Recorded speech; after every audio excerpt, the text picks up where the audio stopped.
Hola, muy buenas noches para todos. Mi nombre es Karen Félix Bonello. Yo soy médica internista y endocrinóloga. Trabajo en Cali en la Fundación Clínica Valle del Lili. Soy docente de posgrado en Medicina Interna del programa de Medicina Interna de la Universidad de ICESI y de la Universidad CES de Medellín. A continuación vamos a tener un tiempo para compartir noticias y novedades traídas del Congreso de la Asociación Europea para el Estudio de la Diabetes llevado a cabo en la ciudad de Barcelona durante el mes de septiembre del 2019. Pueden ir todos estando atentos y anotando todas las preguntas y las dudas que quieran para finalizar la conferencia, tratar de resolverlas de la mejor manera. Vamos a darles un minutico a las personas que están recién entrando al chat para que se acaben de organizar, se acaben de conectar y ya posteriormente damos inicio a nuestra sesión de noticias.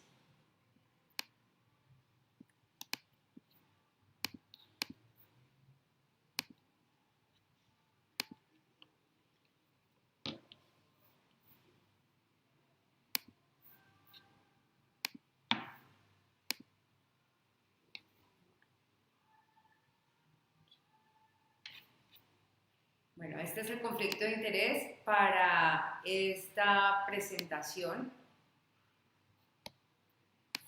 Y hay unos puntos claves en los cuales nos vamos a centrar y que escogí porque me parecen relevantes para todas aquellas personas que cuidamos la salud de nuestros pacientes con diabetes. Primero, insuficiencia cardíaca congestiva es un punto clave a definir en este momento del conocimiento actual en diabetes y no se imaginan la cantidad de news y de papers publicados y presentados en el marco del Congreso que hacen referencia a insuficiencia cardíaca congestiva y antidiabéticos. Vamos a tocar temas con respecto a diabetes mellitus tipo 2, un estudio de retraso en la progresión de la diabetes recién diagnosticada, hipoglucemia y diferencias importantes entre insulina de Gludec e insulina glargina U300, ensayos cabeza a cabeza entre semaglutida, semanal subcutáneo e inhibidor del SGLT2 canaglifosina como clases terapéuticas importantes y claves en este momento para el manejo de los pacientes con diabetes y algo de manejo del adulto mayor con inhibidores del SGLT2. Posteriormente voy a tocar el uso de inhibidores del SGLT2 en diabetes tipo 1. Le dieron muchísimo espacio a este tipo de propuesta farmacológica como terapia adjunta en pacientes con diabetes tipo 1 y finalmente voy a hablar algo con respecto a seguimiento y cómo nos invitan a abrir la mente y dejar de pensar solamente en hemoglobina glicosilada como parte del seguimiento de nuestros pacientes con diabetes. Con respecto a insuficiencia cardíaca congestiva, se publicó un estudio que ha sido relevante y supremamente importante a nivel mundial que evaluó dapaglifosina y su uso en insuficiencia cardíaca congestiva y lo realmente novedoso es que es el primer ensayo que se publica hecho en población con diabetes y sin diabetes mellitus. El estudio fue publicado simultáneamente online en el New England Journal of Medicine en septiembre 19 de este año. Para nadie es un secreto que la insuficiencia cardíaca congestiva es un problema, tanto en la población con diabetes como en la población sin diabetes. En este momento en el mundo hay cerca de 64 millones de personas con insuficiencia cardíaca congestiva y se espera que al aumentarse la expectativa de vida, el número de personas que la padecen pues aumente mucho más. La insuficiencia cardíaca congestiva se relaciona a una alta morbilidad y mortalidad a pesar de los avances terapéuticos que ha habido para ofrecerles a estos pacientes. Y debemos tener absolutamente claro que los diabéticos tipo 2 tienen 2.5 veces más riesgo de desarrollar insuficiencia cardíaca congestiva que los no diabéticos, que cerca del 30% de los diabéticos tienen insuficiencia cardíaca congestiva y los desenlaces en el paciente con diabetes e insuficiencia cardíaca congestiva son muchísimo peores que en el paciente con falla cardíaca sin diabetes mellitus tipo 2. Todos sabemos hoy que los inhibidores del SGLT2 han demostrado beneficio en MEIS, beneficios en desenlaces cardiovasculares duros, reducción de hospitalización por insuficiencia cardíaca congestiva. Sin embargo, estos estudios han sido hechos siempre en población con diabetes mellitus tipo 2 y no estaban claramente tipificados diagnosticada la insuficiencia cardíaca. De hecho, la mayoría de estos estudios incluía pacientes que no tenían insuficiencia cardíaca, así que al encontrarse disminución de la hospitalización por falla, casi que pudiéramos hablar de reducción en la incidencia de falla cardíaca más que otra cosa. Y el pequeño porcentaje de pacientes que tenían insuficiencia cardíaca congestiva, pues no lo tenemos tipificado. Hay dudas con respecto a si el beneficio es el mismo en falla cardíaca con fracción de eyección conservada o fracción de eyección disminuida, si sirven de la misma manera en todos los escenarios en falla cardíaca y si este grupo medicamentoso es útil en pacientes sin diabetes mellitus. El estudio DAPA-HF aleatorizó 4.744 pacientes con o sin diabetes mayores de 18 años, con insuficiencia cardíaca congestiva con fracción de eyección del ventrículo izquierdo menor del 40% y con niveles elevados del ProBNP. Los aleatorizó a dos brazos de manejo, un brazo de manejo que usaba dapaglifosina 10 miligramos día asociado al tratamiento estándar de insuficiencia cardíaca congestiva y el otro brazo era placebo con el tratamiento estándar para la falla cardíaca del paciente. Estos pacientes fueron seguidos hasta lograr el desenlace primario. El desenlace primario fue el tiempo de aparición de ocurrencia de cualquiera de los componentes de un desenlace primario compuesto, que eran muerte cardiovascular, hospitalización por falla cardíaca o consulta a urgencias por insuficiencia cardíaca congestiva. Dentro de los desenlaces secundarios relevantes estaban cambio con respecto a síntomas, con el cuestionario de calidad de vida y de calidad de salud de Kansas, que es un cuestionario validado, y el tiempo en aparición de cualquiera de los desenlaces primarios por separado. De manera importante, los pacientes del DAPA-HF tenían 66 años de edad, la mayoría tenían una insuficiencia cardíaca congestiva en MINJA 2 o 3, pero se incluyeron pacientes con 2, 3 y 4.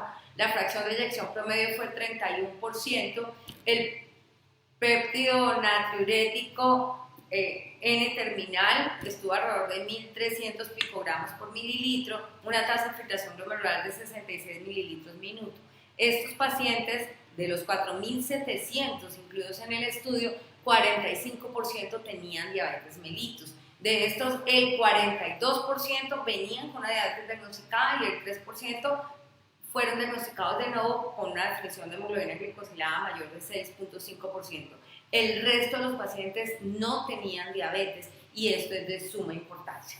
Al evaluar el desenlace primario compuesto de muerte cardiovascular, hospitalización por falla cardíaca o visita a urgencias por insuficiencia cardíaca congestiva, vemos cómo de manera significativa el uso de dapaglifosina en estos pacientes reduce el riesgo relativo de padecer un desenlace primario compuesto en un 26%, lo cual es sumamente importante.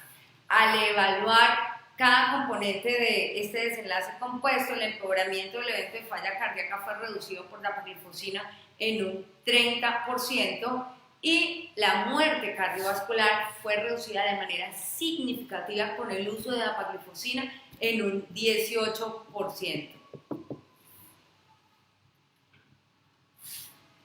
Dentro de los resultados del desenlace primario, el análisis se hicieron varios, en realidad, análisis de subgrupos. Y aquí podemos ver, y esto me parece supremamente relevante, cómo el beneficio del uso de dapaglifosina en pacientes con insuficiencia cardíaca congestiva con fracción de eyección reducida ocurre de la misma manera independiente si el paciente tiene o no tiene diabetes mellitus tipo 2. Entonces, ojo, es beneficiosa independientemente de si el paciente tiene o no una diabetes mellitus tipo 2.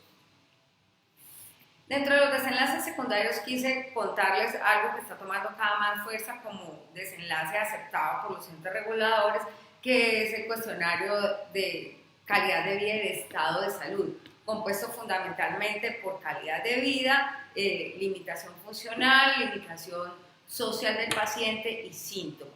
El cuestionario validado que se usa en este tipo de estudios es el cuestionario de Kansas. El puntaje es de 0 a 100, un puntaje de 100 significa un mejor estado de salud y los datos previos sugieren que un aumento de por lo menos 5 puntos en esta escala de puntuación es clínicamente significativo. significativa a favor de la intervención que se está usando. Y aquí podemos ver cómo con el uso de dapaglifosina versus placebo en el DAPA-HF, muchos más pacientes aumentaron más de 5 puntos del cuestionario de cáncer de manera significativa comparado con el uso del placebo.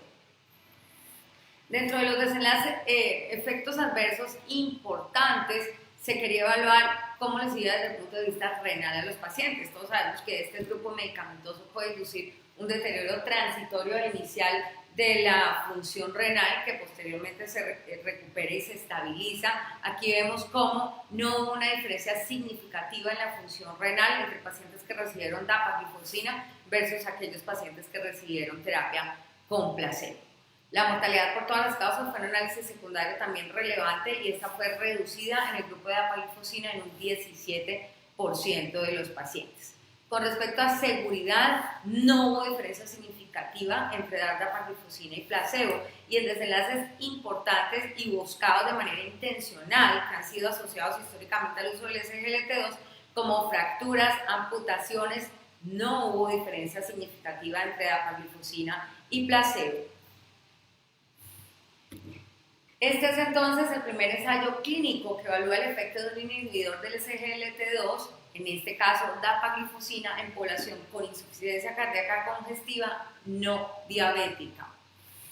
El beneficio obtenido en los pacientes que recibieron dapaglifosina es importante dejar claro que apareció muy temprano luego de la autorización de los pacientes, las curvas empezaron a abrir y los eventos adversos fueron similares en dapaglifosina y placebo, es decir, el perfil de seguridad en población no diabética fue adecuado y aceptado. Del estudio podemos concluir entonces que en pacientes con insuficiencia cardíaca congestiva y fracción de eyección reducida, dapaglifosina reduce de manera significativa el riesgo de empeoramiento de esa falla cardíaca, definido como hospitalización por falla o consulta a urgencias por falla cardíaca, o muerte cardiovascular, independientemente de si el paciente tiene o no tiene diabetes mellitus tipo 2. Publican otro día del Congreso el estudio DEFINE-HF Trial, que genera un soporte adicional para considerar el uso terapéutico de dapaglifosina como opción de tratamiento en insuficiencia cardíaca congestiva. Este estudio fue publicado simultáneamente a su presentación en Barcelona en Circulation. Allí tienen la referencia por si quieren ahondar en el estudio. Históricamente, los objetivos de manejo del paciente con falla cardíaca congestiva se han centrado en reducir mortalidad y en reducir hospitalizaciones por falla cardíaca. Sin embargo, mejorar el estado de salud ha tomado recientemente fuerza, de tal manera que la FDA y los entes reguladores en este momento aceptan la mejoría del estado del paciente, de salud del paciente, la mejoría clínica del paciente, como un desenlace relevante y aceptado a evaluar en los estudios clínicos. Como les decía previamente, este estado de salud está definido básicamente por presencia de síntomas, que hace referencia a frecuencia y a severidad de los mismos, limitación funcional que tenga el paciente y calidad de vida.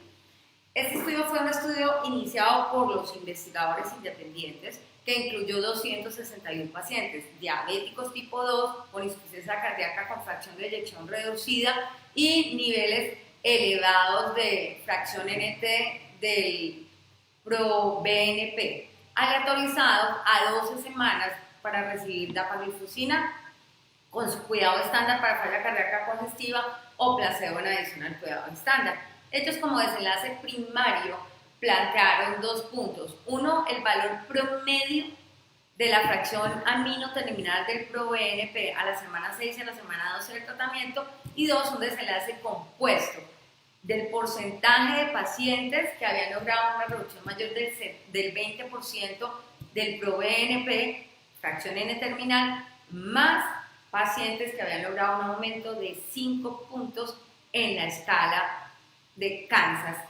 de estado de salud. De manera importante, los pacientes del DEFINE llevaban aproximadamente 7 años con insuficiencia cardíaca congestiva. La mayoría, el 77%, había sido hospitalizado previamente por falla cardíaca. La fracción de eyección era del 27%. La causa más común de su insuficiencia cardíaca era cardiopatía isquémica. El 62% de estos pacientes tenían diabetes, pero el resto no tenía diabetes. Entonces, de nuevo, empiezan a aparecer datos de estudios de dapagliflozina en falla cardíaca en población con y sin diabetes mellitus. El índice de masa corporal de estos pacientes estaba alrededor de 32, la tasa de filtración glomerular 66.9 mililitros minuto y los niveles de ProBNP de alrededor de 1136 picogramos por mililitro. La mayoría de los pacientes tenía una falla cardíaca estadio NIHA 2 y el 30% tenía un estadio NIHA 3. Evaluaron como desenlace secundario el test de caminata 6 minutos. En este ensayo, el desenlace primario, su componente inicial, que eran los niveles promedio de la fracción amino terminal del ProBNP, no encontró una diferencia significativa entre los pacientes que recibieron placebo versus los que recibieron dapagliflozina. Sin embargo, en el segundo punto del desenlace primario compuesto preespecificado, que evaluaba un conjunto, un compuesto de aquellos pacientes que lograban reducciones del más del 20% del ProBNP, más un aumento de más de 5 puntos, que como ya les dije es clínicamente relevante y significativo en el score de Kansas, este desenlace sí fue significativo a favor de dapagliflozina, con un OR de 1.8. Al analizar por subgrupos vemos cómo, independientemente de la edad, del género, de la historia de fibrilación auricular o no, de la tasa de filtración glomerular, del uso de diuréticos de ASA o no, el efecto es beneficioso a favor del uso de dapagliflozina.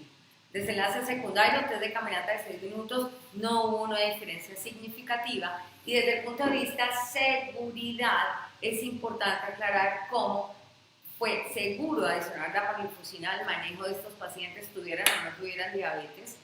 No hubo diferencias importantes, excepto en algunos síntomas de depresión de volumen. Este constituye entonces el primer ensayo clínico aleatorizado que evaluó el impacto temprano, recuerden que era a 12 semanas y se hacían mediciones 6 y 12 semanas, de dapagliflozina en desenlaces clínicos relevantes en pacientes con insuficiencia cardíaca congestiva con fracción de eyección reducida.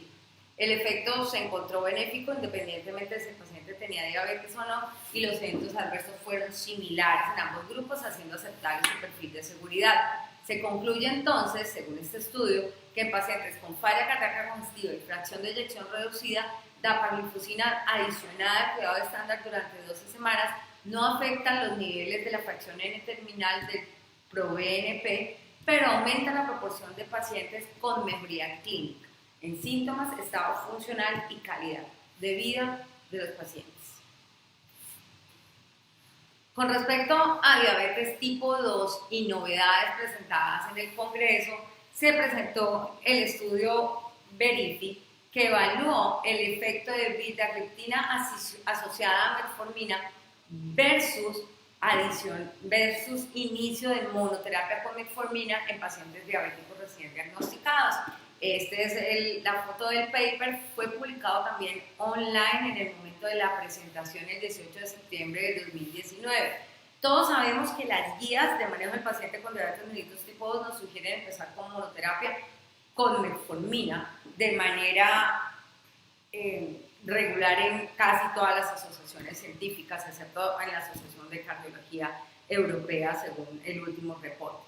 La idea es que empecemos con monoterapia con metformina, es lo que nos aconsejan que digan, y que si fallamos esa terapia, empecemos a hacer terapia combinada. Sin embargo, todos sabemos que un buen número de pacientes falla la terapia con metformina, la hemoglobina glicosilada no logra metas y que la inercia clínica en la que todos podemos caer en cualquier momento retarda la intensificación del tratamiento de la diabetes, y eso hace que el paciente esté expuesto mucho más tiempo del que debiera a hiperglucemia y por lo tanto a complicaciones macro y microvasculares.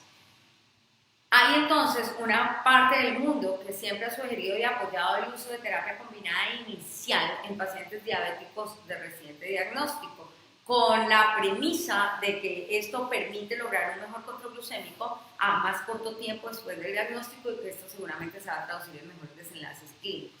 Sin embargo, los beneficios de esta intervención de dar terapia combinada temprana en desenlaces clínicos y en sostenibilidad de control a largo plazo no están plenamente confirmados.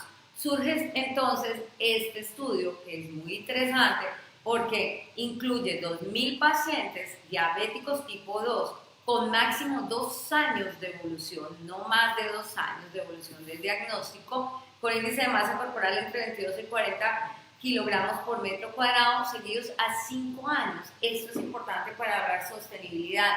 Y lo que hicieron con estos pacientes fueron que los aleatorizaron a recibir metformina 1000 miligramos 2 veces al día, es decir, dosis tope 2000 miligramos al día, más vildagliptina 50 miligramos cada 12 horas, dosis tope también, y el otro brazo de tratamiento recibía metformina como monoterapia. La idea es que los seguían y en el momento en que fallaba la monoterapia se adicionaba vildagliptina a esa monoterapia que el paciente ya traía con metformina, de tal manera que entraban en lo que ellos denominaron periodo del estudio. En el periodo del estudio, como ustedes pueden ver allí, entonces un brazo de pacientes venía desde el inicio con terapia combinada temprana, metformina, vildagliptina, y otro brazo de pacientes inició con metformina y falló, y posteriormente entonces siguió con metformina, vildagliptina. El periodo 3 de tratamiento hacía referencia a si la terapia combinada dual fallaba, entonces se intensificaba con insulina. El desenlace primario era el tiempo que se demoraban los pacientes para fallar al tratamiento inicial y al tratamiento secundario.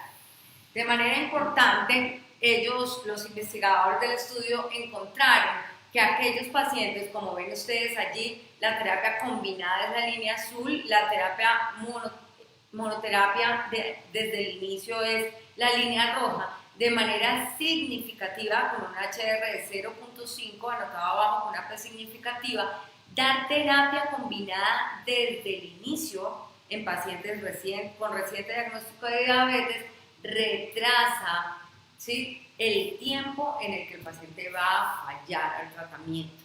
La gráfica que les acabo de poner es el número de pacientes que fallan luego de la fase 2 de tratamiento, es decir, hay beneficio temprano, como ven en la gráfica de la mano izquierda de ustedes, y hay beneficio tardío. Recuerden que al final, en el periodo 2 ya los dos brazos de pacientes estaban en terapia combinada. La única diferencia era que unos habían empezado con terapia combinada y otros habían empezado con monoterapia y se había intensificado. Este entonces es el primer ensayo clínico aleatorizado que demuestra beneficio a largo plazo en control glucémico y en durabilidad de ese control glucémico con terapia combinada desde el inicio en pacientes con diabetes tipo 2 de reciente diagnóstico versus monoterapia inicial con metformina, como lo recomiendan las guías de manejo. Los eventos adversos fueron similares en ambos grupos, siendo el perfil de seguridad aceptable para la administración de vildagliptina. Se concluye entonces que en pacientes con diabetes mellitus tipo 2 de reciente diagnóstico, el uso de vildagliptina asociada a metformina comparado con metformina sola de manera inicial ofrece mayor eficacia y durabilidad del efecto de esa eficacia. Con respecto a otro tópico interesante, pienso yo, que toca también la clase terapéutica de inhibidores del SGLT2 que tanta fuerza está tomando en este momento a nivel mundial. Históricamente sabemos que la población adulta mayor es una población difícil, es una población que nos limita de muchas maneras por las características de estos pacientes.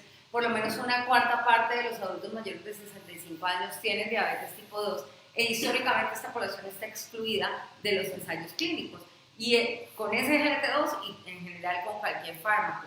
Esto hace que tengamos experiencia terapéutica limitada de uso de SGLT2 en pacientes adultos mayores y pocos datos también conocidos sobre la seguridad del uso de estos medicamentos en este escenario. De tal manera que algunas asociaciones científicas han recomendado, no es que se hayan pronunciado francamente en contra ni que estén contraindicados plenamente, pero no constituyen una terapia a considerar de primera y quizás de segunda línea en este grupo poblacional.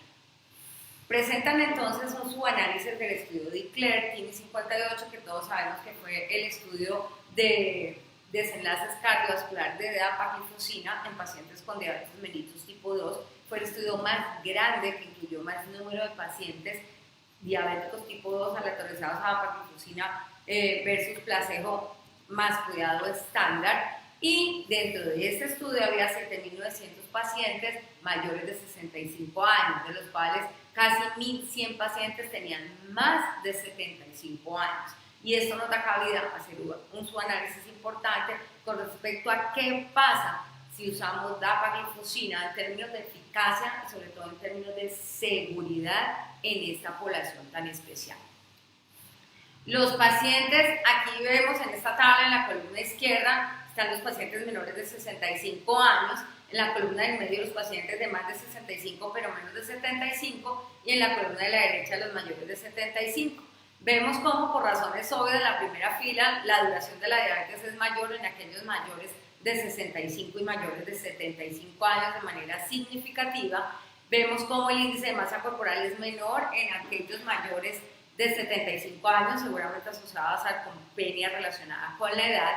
La presencia de enfermedad cardiovascular establecida es mayor a más edad de la población y tienen más deterioro de la función renal comparada con población más joven. La hemoglobina glicosilada promedio de los mayores de 65 hasta 75 fue 7.9% y de los pacientes de más de 75 años fue 7.8%. Importante, y aquí quisimos recalcar la población, qué pacientes estaban recibiendo diuréticos para el momento en que fueron incluidos en el DICLER por razones de seguridad. Ustedes saben que la depresión de volumen es un punto importante y que se quería analizar qué pacientes estaban recibiendo diuréticos, casi el 50% tenía cualquier diurético entre más de 65 años de edad. Con respecto a eficacia, tanto cardiovascular como renal, el desenlace primario, que si ustedes recuerdan, el desenlace del DICLER, o el DICLER tenía dos desenlaces primarios, un compuesto de MEIS con hospitalización por falla cardíaca y el MEIS aislado.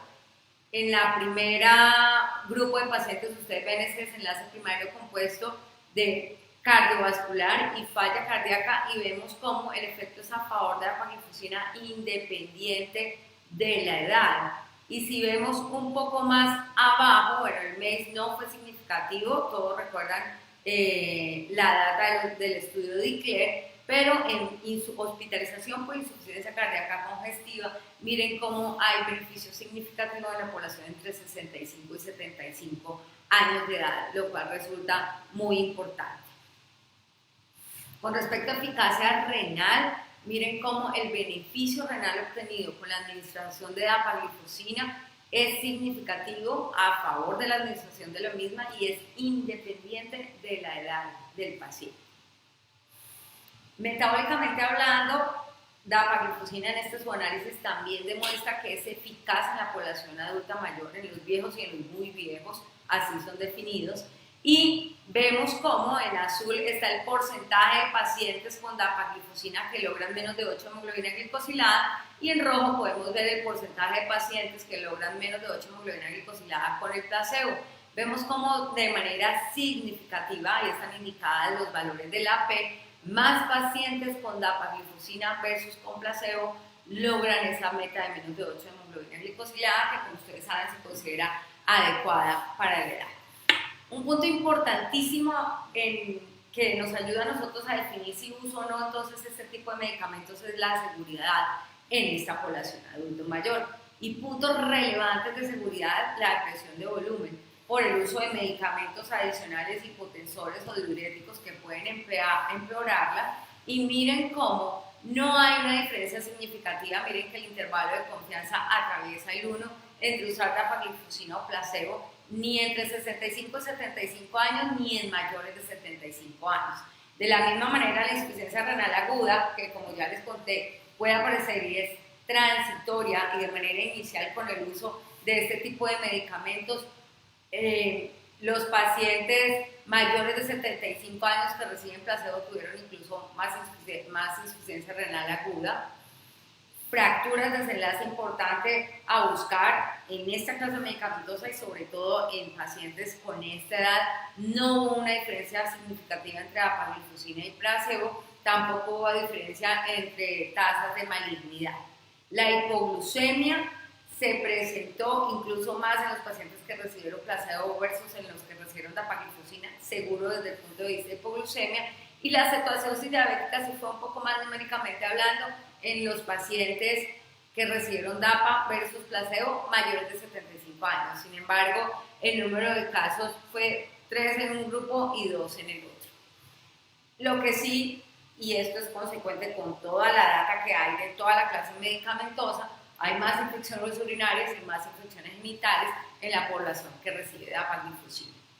Este es un análisis del DICLER en población adulta mayor, entonces nos muestra cómo dapagliflozina es eficaz, seguro y ofrece beneficios cardiovasculares y renales independientemente de la edad en pacientes con diabetes mellitus tipo 2. Otro punto importante cuando manejamos pacientes con diabetes es la hipoglucemia.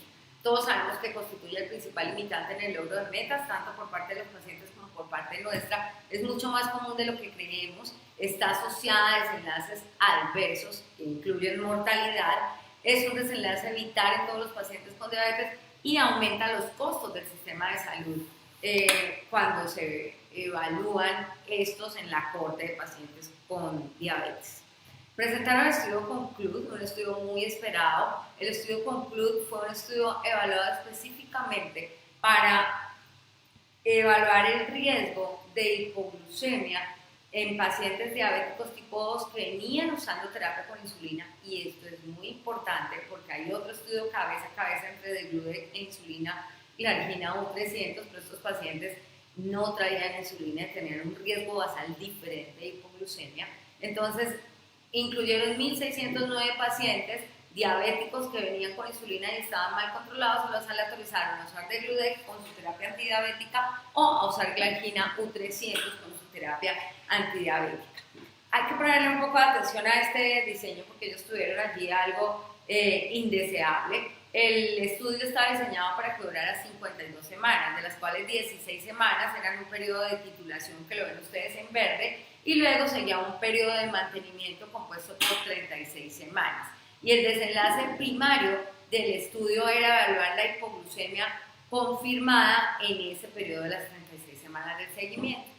Sin embargo, cuando ya el estudio estaba en curso, se dieron cuenta que el reporte que los pacientes hacían de síntomas de hipoglucemia y los niveles de glucometría reportados en ese momento estaban discordantes. Fueron y revisaron y se dieron cuenta que los glucómetros estaban emitiendo valores falseados hacia arriba en el momento en que el paciente reportaba síntomas de hipoglucemia. Esto obligó a los investigadores a hacer una enmienda del protocolo. Y luego de la enmienda del protocolo, vemos aquí en la parte de abajo cómo se extiende la duración del estudio y pasa de durar 52 semanas, como estaba inicialmente planeado, a durar 88 semanas. Porque ellos lo que quisieron fue dejar fija esa fase de 36 semanas de mantenimiento para hacer su evaluación allí. Entonces, entre la semana de titulación y el mantenimiento de 36 semanas luego de la enmienda, quedó un periodo de mantenimiento variable que fue cuando se dieron cuenta de los problemas con el glucómetro. El desenlace primario, ya se los dije, era episodios de hipoglucemia sintomáticos o confirmados con glucometría menor de 56 miligramos por decilitro durante el periodo de mantenimiento. Y los desenlaces secundarios eran hipoglucemia nocturna, hipoglucemia severa de manera relevante y ya otros desenlaces adicionales. Un punto importante en el análisis del CONCLUDE es que fue el análisis estadístico preespecificado fue un análisis por jerarquía, así que se analiza el desenlace primario. Si el desenlace primario da, se pueden seguir analizando los desenlaces secundarios adicionales y emitir conclusiones con respecto a esto. Los pacientes del CONCLUDE tenían un alto riesgo de hipoglucemia importante y a diferenciar de otros estudios. Tenían más de 15 años de duración de la diabetes, una hemoglobina glicosilada de 7.6%, como les dije ya tenían insulina previamente, y como criterio de inclusión, el paciente tenía que haber tenido una hipoglucemia severa en el último año, tenía que haber tenido cualquier episodio de hipoglucemia en los últimos 3 meses, debería tener compromiso renal crónico moderado o hipoglucemia desapercibida o uso de insulina durante más de 5 años. Todos estos factores que, como ustedes recuerdan, hacen que los definan como una población con alto riesgo de hipoglucemia. En el desenlace primario preespecificado del CONCLUDE no se encontró una diferencia significativa en la tasa de hipoglucemia de los pacientes que recibieron degludec versus los pacientes recibieron insulina glargina U300. Aquí ven cómo el punto va por debajo del 1, hay una tendencia, pero miren el intervalo de confianza atraviesa el 1, entonces no hay significancia estadística. Sin embargo, en los desenlaces secundarios vemos claramente el uso de insulina de Gludex se asocia a menos episodios de hipoglucemia nocturna y a menos episodios de hipoglucemia severa. Sin embargo, por haber sido planeado con un análisis de jerarquía y al fallar el desenlace primario compuesto en dar significancia estadística, estas conclusiones de los desenlaces secundarios pues son planteadoras de hipótesis y se debe tomar de esa manera. Aquí vemos cómo este es el cuadro total, en amarillo fase de mantenimiento y en azul el total de tratamiento. El desenlace primario, hipoglucemias totales sintomáticas confirmadas con menos de 56 miligramos por decilitro de glucometría, atraviesa el 1, pero todo lo demás, nocturnas sintomáticas severas en fase de mantenimiento y totales nocturnas y severas a lo largo del total de tratamiento, fueron significativas a favor del Gludex. Sin embargo, son análisis exploratorios, como ya les dije.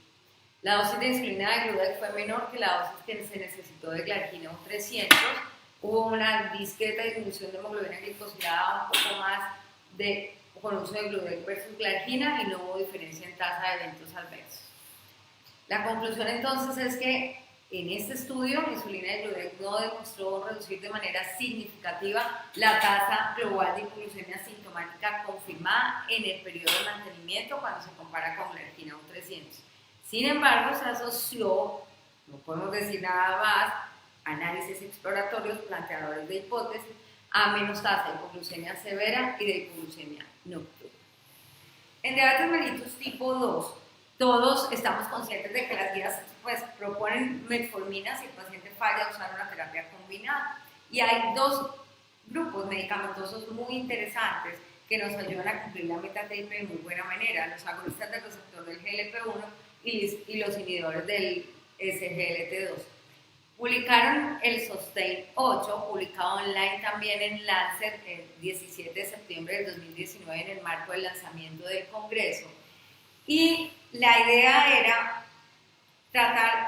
evaluar el efecto de semaglutida versus canaglifosina, cada uno como representante de su clase medicamentosa, en control glucémico, desenlace primario, reducción de hemoglobina glicosilada, evaluar impacto en peso y otros desenlaces como hipoglucemia. La idea es entonces tratar de, con el Sustain 8, completar la data existente de estudios que compararan cabeza a cabeza, un agonista receptor de GLP-1 con un inhibidor del SGLT2, porque sabemos que si yo necesito hacer que mi paciente pierda peso o si necesito usar una terapia adicional a metformina que ofrezca bajo riesgo de hipoglucemia, estos dos grupos medicamentosos son ideales y están recomendados en las guías. Pero ¿cómo defino yo cuál sí o cuál no, o cuál debo preferir de los dos? Comparaciones directas entre los grupos son escasas. Está el Duration 8 que comparó el Exenatide de liberación extendida versus la dapagliflozina. Y está el Pioneer 2 que evaluó semaglutida oral una vez al día versus empagliflozina oral una vez al día. Viene entonces el Sustain para completar esta data. Como les dije, evaluaron semaglutida semanal 1 miligramo subcutáneo, empezaron con dosis de 0,25 e iban titulando hasta llegar a dosis full de 1 miligramo semanal, y canaglifosina empezaron con dosis de 100 miligramos y titularon hasta llegar a 300 miligramos. 788 pacientes diabéticos tipo 2 con glicosilada entre 7 y 10.5%, dosis estable de metformina y más de 60 de depuración de creatinina, aleatorizados entonces a recibir semaglutida o canaglifosina. Para hablar de un desenlace primario de hemoglobina glicosilada, peso corporal como desenlace secundario y cambios en grasa corporal. Los pacientes tenían 55 años, 8.3 de hemoglobina glicosilada promedio y diabetes de 7.5 años de evolución con 31 de índice de masa corporal. Al evaluar el desenlace primario, miren cómo semaglutida semanal subcutáneo reduce de manera mayor la hemoglobina glicosilada versus canaglifosina, logrando reducciones hasta del 1.5%, haciendo que más pacientes con semaglutide versus canaglifosina cumplan la meta de menos de 7 hemoglobina glicosilada y de menos de 6.5 propuesta por ASI. Al evaluar el peso corporal, siendo ambas moléculas buenas y generando pérdida de peso, vemos como también semaglutida en la barra azul reduce de manera significativa mayormente el peso corporal comparado con el uso de canaglifosina.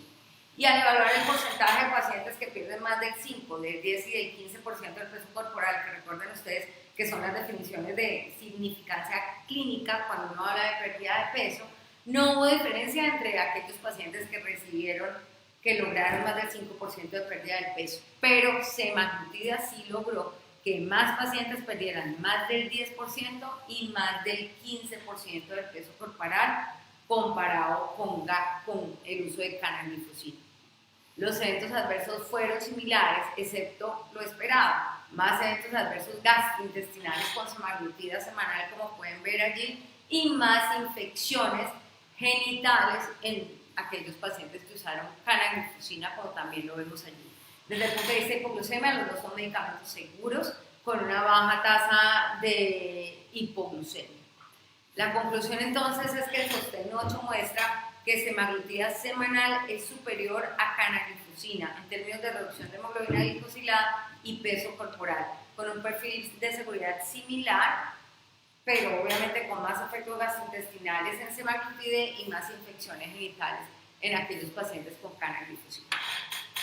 Se viene un tema muy importante que está muy de moda, no hay una aprobación en nuestro país, no tiene aprobación para uso de terapia de punta en diabetes tipo 1, pero yo pienso que todos debemos saber en qué anda el mundo y todos debemos estar preparados para saber qué vamos a hacer con el uso de inhibidores del SGLT2 en pacientes con diabetes mellitus tipo 1, porque como ustedes sabrán ya hay medicamentos que están aprobados para esto en Europa. El racional de usar este grupo de medicamentos en diabetes tipo 1 pues es importante. Todos sabemos que los SGLT2 funcionan de manera independiente a la insulina y de manera independiente entonces de la función de la célula beta, así que tienen una plausibilidad biológica para funcionar en la diabetes tipo 1. Generan pérdida de peso y aunque históricamente estábamos acostumbrados a pensar que diabetes tipo 1 era igual a estar flaco, hoy sabemos que hasta el 50% de los diabéticos tipo 1 tienen sobrepeso o obesidad. Han demostrado reducir variabilidad glucémica, generan bajo riesgo de hipoglucemia y el efecto reinoprotector en diabetes tipo 2, no sabemos si ocurre en diabetes tipo 1 de la misma manera, pero todo esto los hace interesantes. El reto más grande en el uso de estos medicamentos en diabetes tipo 1 es el aumento de la cetoacidosis diabética que todos sabemos y el aumento de infecciones genitales y urinarias que si se hace una buena educación del paciente yo pienso que es algo menor. Hay incertidumbres con respecto a qué va a pasar desde el punto de vista beneficio cardiovascular y beneficio renal en diabetes tipo 1 con SGLT2, es decir, ocurre lo mismo que en diabetes 2, que hay un efecto benéfico o no, y eventos adversos a largo plazo, sobre todo, por ejemplo, con patologías como la osteoporosis y su desenlace clínico que fracturas que se ve el impacto tardíamente. Este es un conglomerado o una data de los estudios más importantes que hay en diabetes tipo 1 de sotaglifosina, el Intandem 1 y 2, dapaglifosina, el de PIC 1 y 2 y el ISI con empaglifosina. Y miren cómo en diabetes tipo 1 usar sotaglifosina, dapaglifosina o empaglifosina reduce de manera significativa la hemoglobina glicosilada con reducciones que van entre 0.36 y 0.55% que alcanzan a ser clínicamente significativas, con la ventaja de que ofrecen reducción de peso. Los pacientes pierden alrededor de 3.5 o hasta 4 kilos cuando usamos inhibidores del SGLT2. Y algo supremamente importante, lo cual les voy a hablar ya al finalizar de esta conferencia, es el tiempo en rango. No se imaginen la cantidad de estudios que hablaban tiempo en rango, tiempo en rango, tiempo en rango, y miren cómo el porcentaje de tiempo en rango de los diabéticos tipo 1 que usan EMPA, DAPA o sotaglifosina mejora considerablemente versus cuando se da placebo.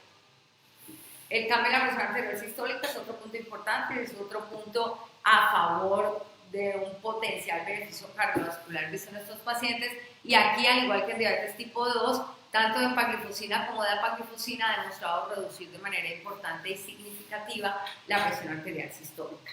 Viene la cetoacidosis, que es sin duda alguna un problema grave.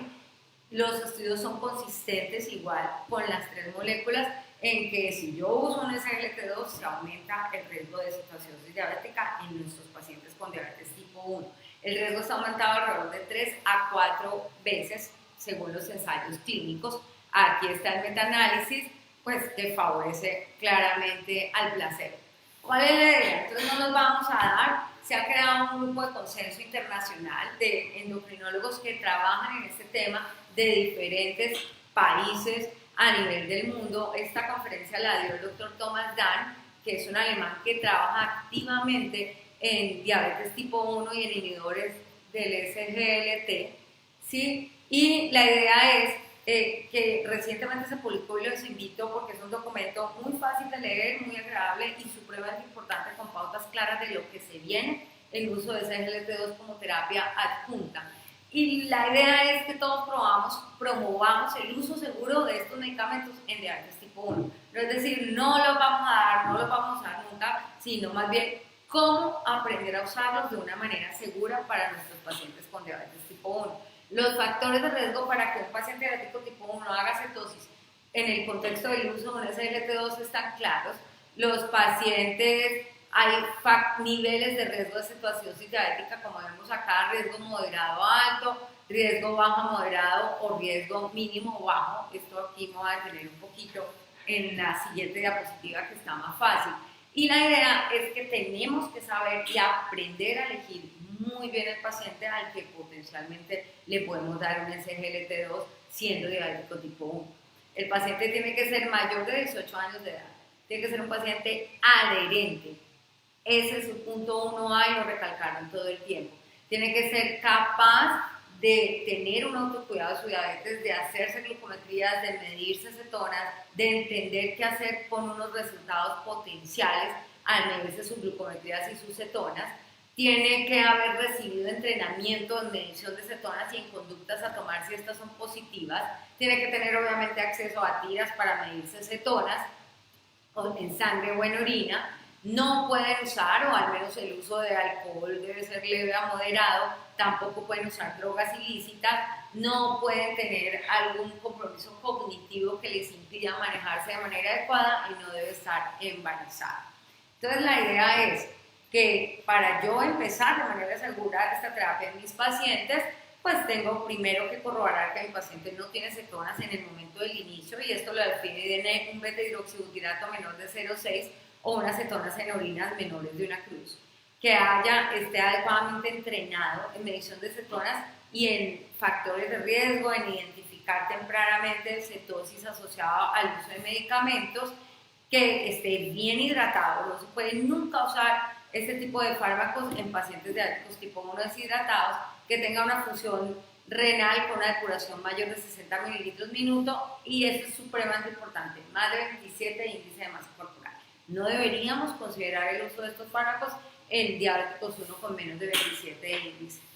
Pacientes entonces con menos de 27, con menos de 45 mililitros minuto, que tomen licor de manera frecuente, que usen drogas ilícitas, que tengan unas necesidades totales diarias de insulina muy bajas, que no estén adherentes, que omitan dosis de insulina, que no se midan glucometrías y que mucho menos se van a medir glucosa, o que en el momento en que yo lo quiero iniciar tengo unos niveles elevados de beta-hidroxibutirato o unas cetonas en orina, pues no debería empezarse.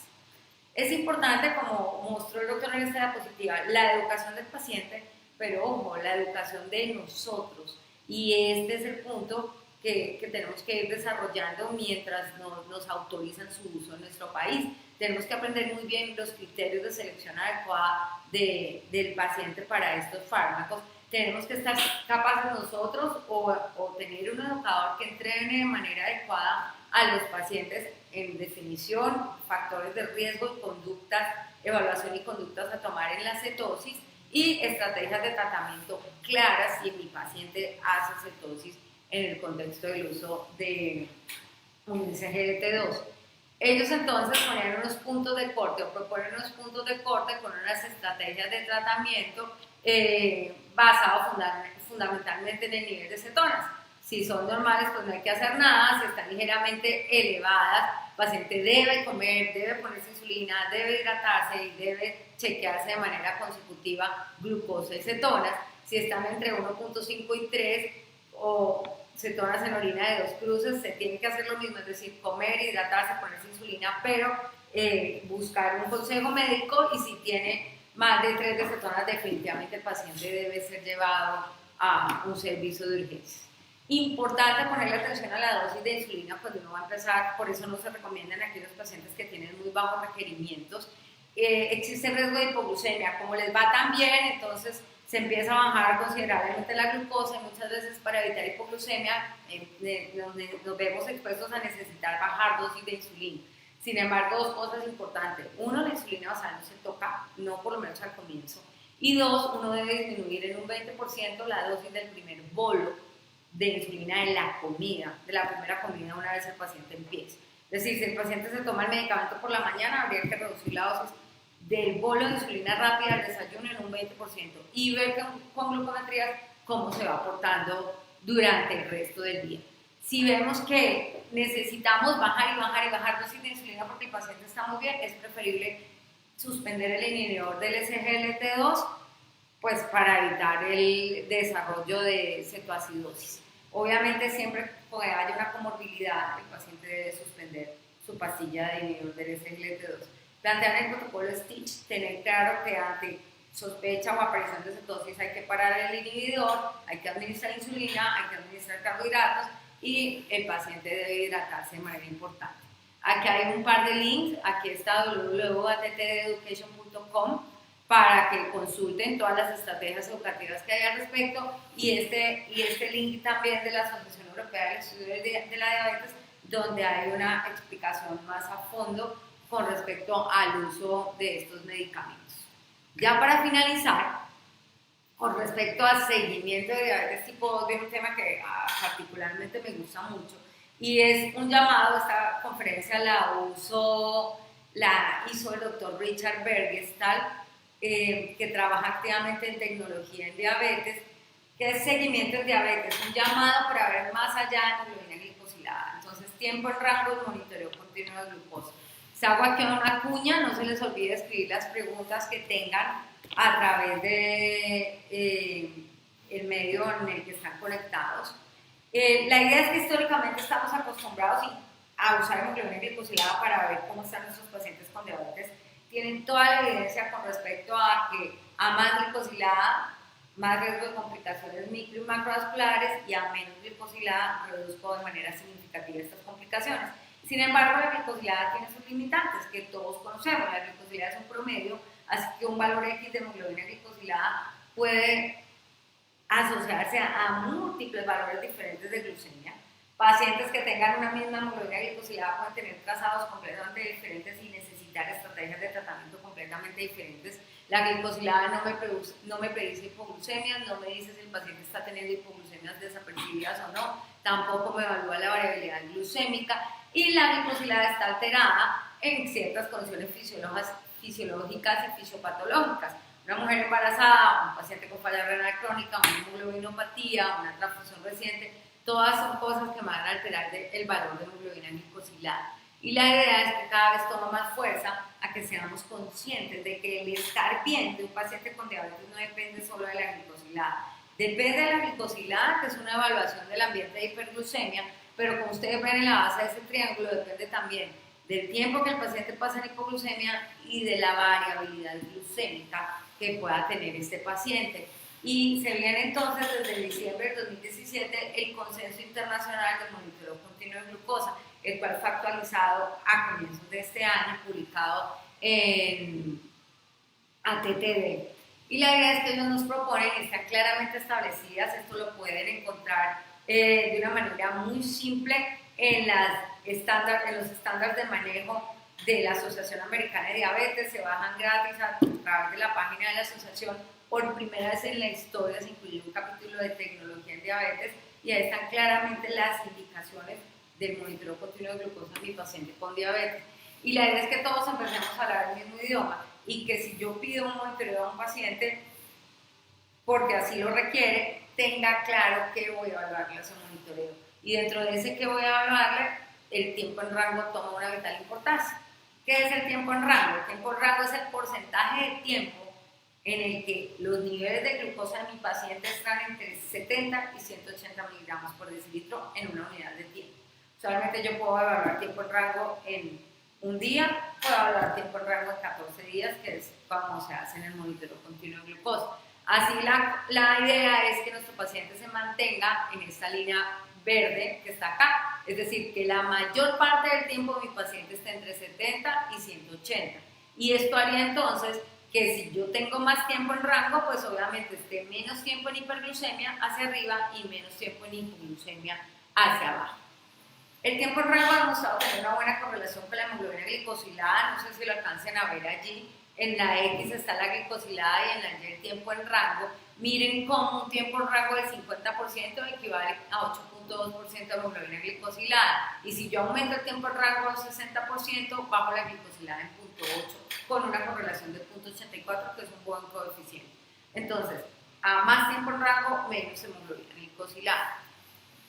En la actualización de comienzos de este año, el segundo consenso de monitoreo continuo de glucosa plantea metas entonces de tiempo en rango a usar en diabéticos tipo 1, tipo 2, en diabéticos frágiles, y hay una meta propuesta también para embarazadas con diabetes. Las asociaciones científicas de los entes regulatorios está el tiempo rango, ya usted me mostró que se correlaciona bien con la hemoglobina glicosilada, pero ¿qué evidencia hay que diga que el tiempo en rango se relaciona de buena manera con complicaciones crónicas de la diabetes?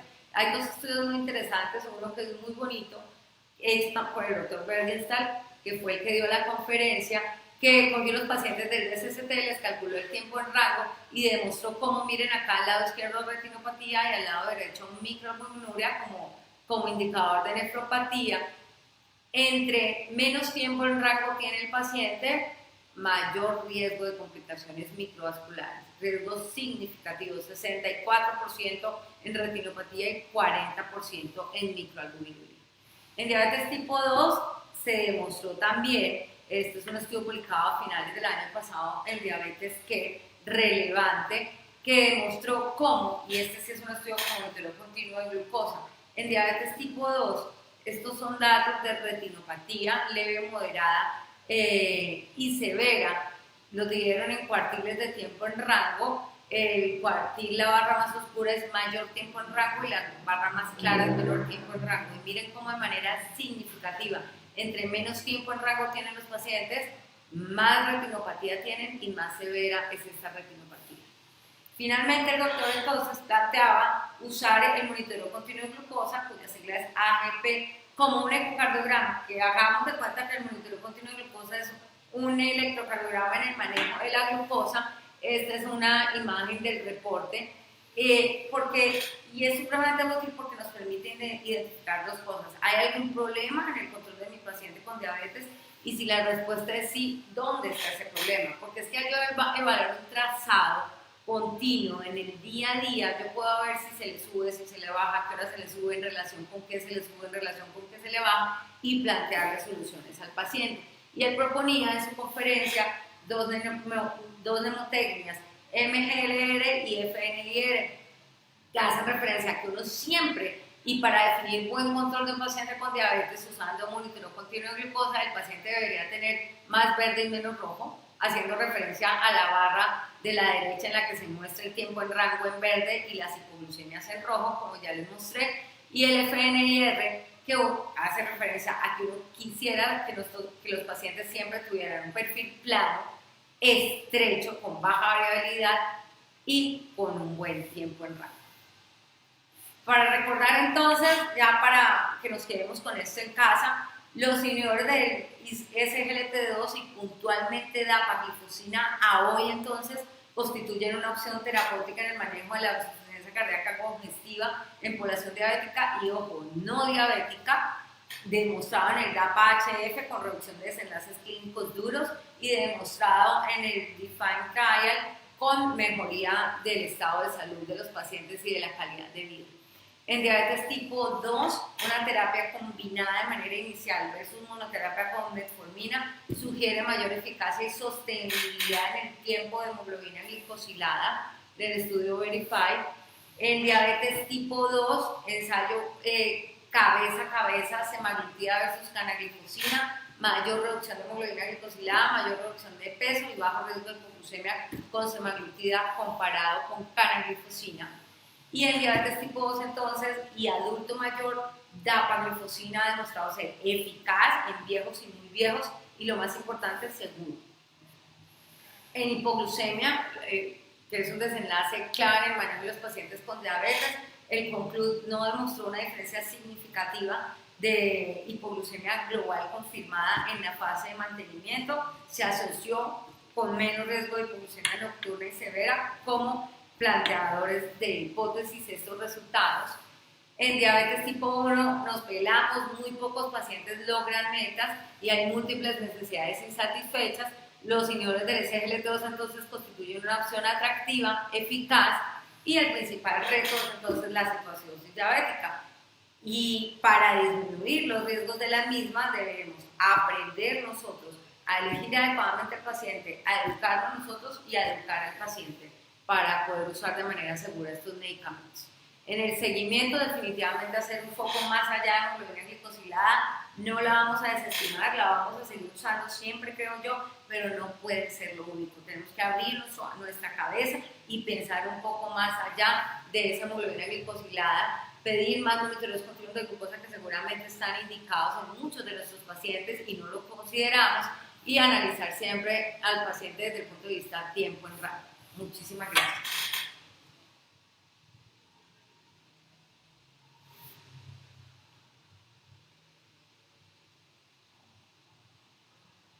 No sé si hay preguntas.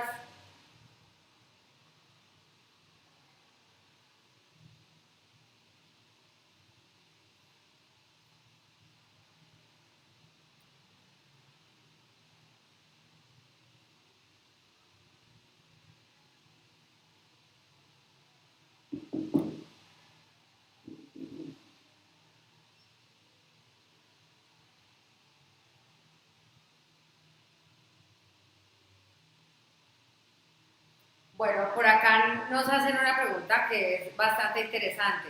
Frente al beneficio cardiovascular entre elegir semaglutida o glifosinas, ¿alguna diferencia o en falla cardíaca una es superior a la otra? Eso es un punto importante, sobre todo porque los dos grupos son interesantes. Los dos grupos, como ya les dije, mejoran meta triple, es decir, bajan glicosilada con reducción de peso sin mayor riesgo de hipoglucemia. Y esto los hace ideales a combinar con metformina una vez falla. Sin embargo, ahí tenemos que hacer una diferenciación de si el paciente tiene enfermedad cardiovascular establecida o no tiene enfermedad cardiovascular establecida.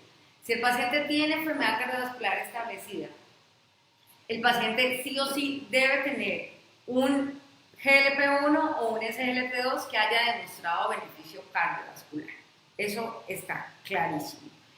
Si predomina la falla cardíaca, sin ninguna duda la opción a usar debe ser un SGLT2.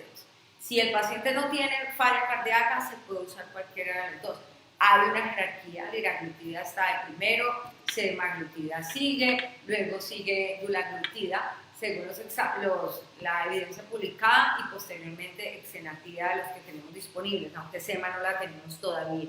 Y si el paciente tiene enfermedad cardiovascular establecida y predomina falla, entonces estaría empaglifosina y dapaglifosina después. No tenemos en este momento canaglifosina en el mercado. Entonces sí es bien importante la diferencia que tú planteas y hay que tenerlo en cuenta. Ahora, si el paciente no tiene enfermedad cardiovascular establecida, no tiene un riesgo cardiovascular tan alto tampoco, y ahí yo me debo centrar en si necesito que pierda peso, si necesito evitar hipoglucemia, y ahí es donde sirven este tipo de estudios que muestran cuál es más eficaz, con cuál se pierde más peso, y esto nos ayuda a tomar la decisión.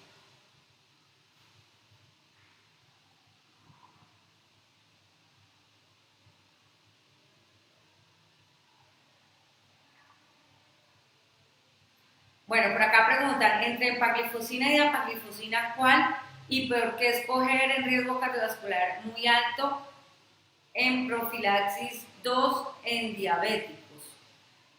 Bueno, la idea es que empagliflozina tiene evidencia, uno hay es en la jerarquía, iría de primero en aquel paciente que tiene enfermedad cardiovascular establecida. Recordemos que el EMPA-REC fue el estudio, el CIBOC de empagliflozina, y en el EMPA-REC el 99.9% de los pacientes ya tenían una enfermedad cardiovascular establecida.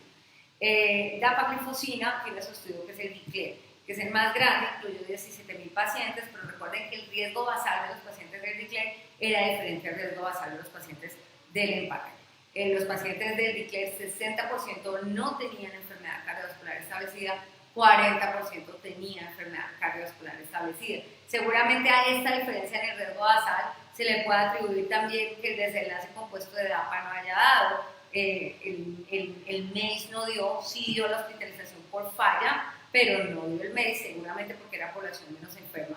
Así que si un paciente ya tiene enfermedad cardiovascular, yo pienso que la opción debe ser EMPA.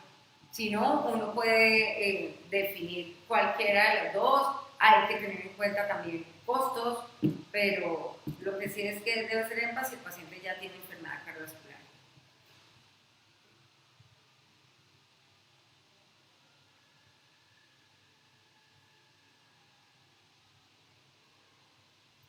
Acá nos preguntan, en el DAPA-HF de la serie de análisis por grupos se vio que en pacientes norteamericanos y europeos no hubo una diferencia significativa en el desenlace compuesto primario, pero sí lo hubo en pacientes latinoamericanos.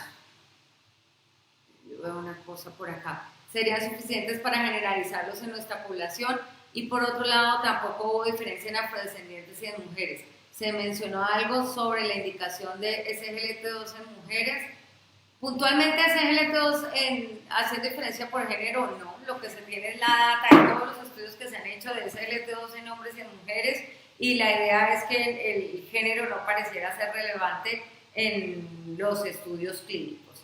Y en los resultados del DAPA-HF, pues todos sabemos la población latina. Estoy tratando de buscar acá el número exacto. Por acá lo tengo que tener, perdón, un minuto, pero siempre termina siendo menos que la población caucásica incluida en los estudios. Acá veo 17% de los pacientes eran de Sudamérica. ¿Sí? Esto habla de que casi 900 pacientes del DAPA-HF tenían insuficiencia cardíaca, eran suramericanos. Pues recuerden que la mejor evidencia es la que hay, así que si no hay otro estudio y este incluye casi 900 pacientes, yo pienso que idealmente quisiéramos tener datos de 3.000, 4.000 y 5.000, pero en 900 estuvo, en 900 sirvió, así que yo pienso que se debe asumir como tal. En el análisis estadístico que ellos hicieron, tampoco le dan relevancia a la raza, pues, o al origen, como para decir si tuvo un desenlace diferente o no. Así que en principio el efecto es independientemente de la raza. Preguntan, en la situación actual y el contexto del país, ¿cuáles serían los candidatos ideales a monitoreo continuo de glucosa? Eso es una pregunta interesante, porque si uno se ve las guías que proponen y que indican monitoreo continuo de glucosa, nos dicen claramente, paciente con diabetes tipo 1, tipo 2, en terapia con insulina, que no está en metas, esos son muchos pacientes. Paciente con diabetes tipo 1, tipo 2, con insulina que tiene hipoglucemia, o que yo sospecho que está haciendo hipoglucemia desapercibida, o que tiene hipoglucemias severas, debe tener un monitoreo continuo de glucosa. Y pacientes con diabetes tipo 1, tipo 2, que tienen terapia con insulina full y que tienen alta variabilidad glucémica. Es paciente que usted se pone 4 unidades y queda alto, le pone 5 y se le baja. Esos pacientes deberían tener un monitoreo. Por razones de costos uno tiene que tratar de optimizar. De hecho, en este momento estamos en unas reuniones con el IEDS, unos colegas, dentro de los cuales estoy incluida, para hablar una ruta de decisión de uso de monitoreo continuo de glucosa teniendo en cuenta los costos. Si tengo que escoger uno de esos tres poblaciones, escogería aquellos con hipoglucemia.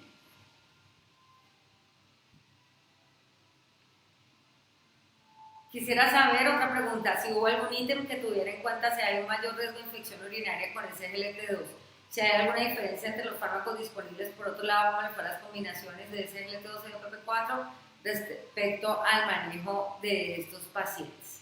Bueno, la idea es que sí hay datos, allí dentro de lo que presenté había datos de infección urinaria y de infección genital. Es mucho más común la infección genital con SGLT2 que la infección urinaria, sin embargo en algunos estudios la tasa de infección urinaria también es mayor en SGLT2 versus placebo, en algunos la tasa es la misma infección urinaria. En cualquiera de los casos, ya sean genitales o urinarias, si son urinarias usualmente son cistitis, son infecciones de leves o leves a moderadas que responden fácilmente al tratamiento estándar de cualquier infección urinaria baja. Y las infecciones genitales también son episodios leves que responden al tratamiento usual. Y en esto, para disminuir el riesgo de ambas, es supremamente importante la higiene. De hecho, deberíamos recomendar a los pacientes BIDE los estudios que hay con SGLT2 en población asiática, en japoneses, donde tienen ancestralmente esta práctica dentro de su higiene personal, no hay aumento de riesgo de infecciones genitourinarias, entonces es un punto importante a considerar. En su práctica clínica en pacientes con diabetes usa la terapia dual con metformina y vildariptina. ¿Qué experiencia ha tenido en cuanto a alcanzar metas? En general, sí he usado metformina en adición a Vilda y en adición a todos los inhibidores de FP4 que hay disponibles en el mercado. Son buenos, son medicamentos eficaces, son medicamentos que son fáciles de manejar y fáciles de usar para uno como médico y para el paciente. Yo pienso que la principal ventaja de los DPP4 es su facilidad o el poder ser utilizados en insuficiencia renal crónica. Es una bendición para los renales crónicos que no les queremos poner insulina y que no necesitan una meta muy estricta, y para el adulto mayor por la misma razón. Entonces son eficaces. Recuerden que muchas veces uno le dice inhibidor de DPP 4.8% de hemoglobina glicosilada, y eso baja muy poquito, la sulfonilurea baja un 5.2. Hay un sesgo de selección. Cuando se desarrollaron las sulfonilureas, los pacientes estaban mucho más altos, y recordemos el principio de Bloom-Garden, que reza que entre más glicosilada tenga mi paciente cuando inicie el tratamiento, más va a bajar porcentualmente la glicosilada. Entonces, cualquier antidiabético baja la hemoglobina glicosilada según la glicosilada con la que se inicia. Pero en general la experiencia ha sido buena.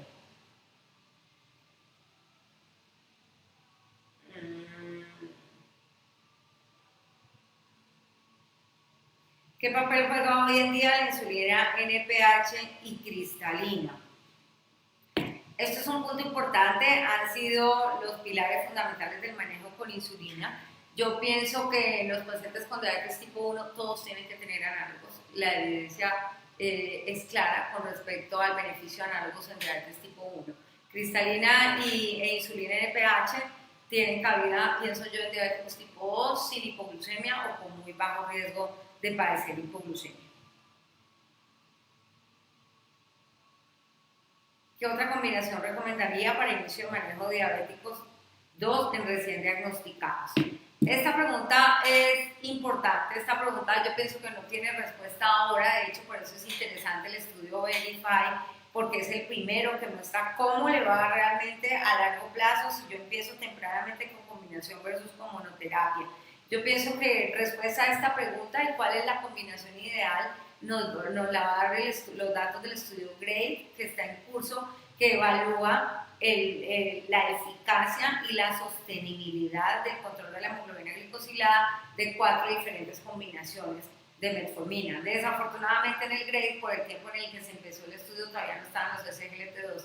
Entonces en el GRADE se va a evaluar metformina en adición a sulfonilurea, en adición a DPP4, en adición a insulina, para ver cuál sería la mejor combinación.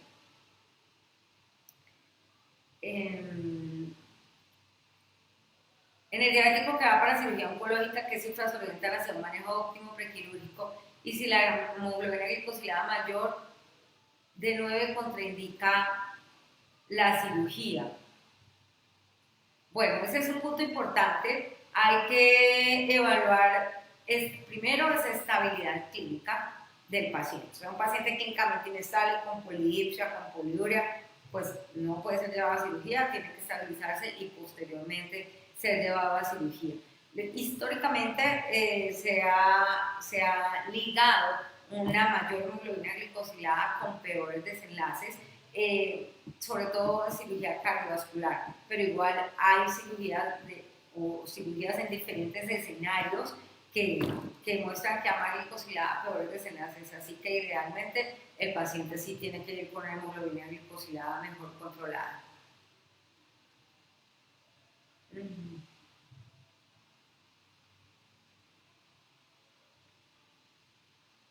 Acá me pregunta que era una paciente que tenía controles estrictos con medicina interna de donde venía, tenía dosis de insulina, 40 unidades de basal y 14 entre desayuno y almuerzo, mal control glucémico y mucho dolor. En cualquier lugar le irritaba.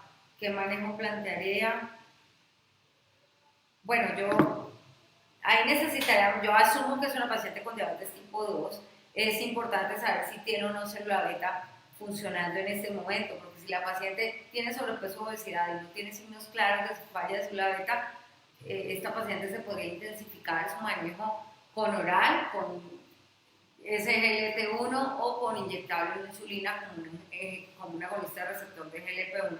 Así que acá es como difícil con esos datos dar una respuesta mejor, pero lo que hay que ver, y lo digo porque muchos pacientes, si no la mayoría de nuestros pacientes diabéticos tipo 2 que están con insulina no porque la necesiten, no porque tengan falla de célula beta de insulinopenia endógena, sino porque en su momento no teníamos más que ponerles, entonces le poníamos insulina para bajarle el azúcar, pero ahora tenemos muchas más opciones, así que habría que ver si le cabe terapia triple oral y terapia e intensificar un inyectable de insulina con un GLP-1.